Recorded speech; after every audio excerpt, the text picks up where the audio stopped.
Hello అండి, నమస్తే. నేను త్రివేణిని. Welcome to my YouTube channel. పిల్లలు చాలా ఇష్టంగా స్వీట్ కార్న్ తింటారు. స్వీట్ కార్న్తో ఈ రెసిపీని చేసి పెట్టండి ఒకసారి, చాలా బాగుంటుంది. అదేంటంటే స్వీట్ కార్న్ వడలు. దీనికోసం స్వీట్ కార్న్ని మనము కట్ చేసేసుకొని గింజల్ని పేస్ట్ లాగా చేసుకోవాలి. దానిలోకి వరిపిండి, కార్న్ఫ్లోరు అండ్ శనగపిండి వేసేసుకొని దానిలోకి కట్ చేసి పెట్టుకున్న ఆనియన్స్, పచ్చిమిర్చి, కొత్తిమీర, పుదీనా, జీలకర్ర, ధనియా పౌడరు, జీరా powder and chaat masala and chilli powder, ఉప్పు, ఇంగువ అండ్ వాము, అల్లం వెల్లుల్లి పేస్ట్ వేసుకొని కలుపుకోవాలండి. బాగా కలుపుకొని దానిలోకి కొంచెం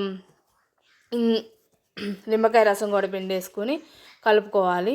మొత్తం పిండిని ఒక ముద్దలా కలుపుకొని పక్కన పెట్టేసుకొని బాండీలో ఆయిల్ వేసేసుకొని అది హీట్ అయ్యాక మనము మీకు ఏ షేప్ కావాలంటే ఆ షేప్లో మనము చేసుకోవచ్చు. నేను కట్లెట్ షేప్లో చేశాను. కట్లెట్ షేప్ కావాలన్నా కట్లెట్, రౌండ్ కావాలన్నా రౌండ్, ఏ షేప్ కావాలన్నా ఆ షేప్ వేసేసుకొని అవి ఒకవైపు కాలిన తర్వాత రెండో వైపు తిప్పేసుకొని గోల్డెన్ కలర్ వచ్చాక వాటిని తీసేసుకొని సర్వ్ చేసుకొని తింటే చాలా బాగుంటుంది.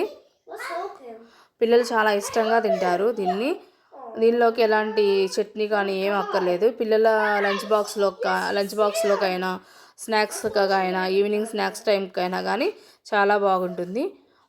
ఈ వీడియో కనుక నచ్చినట్లయితే please like and subscribe and share it.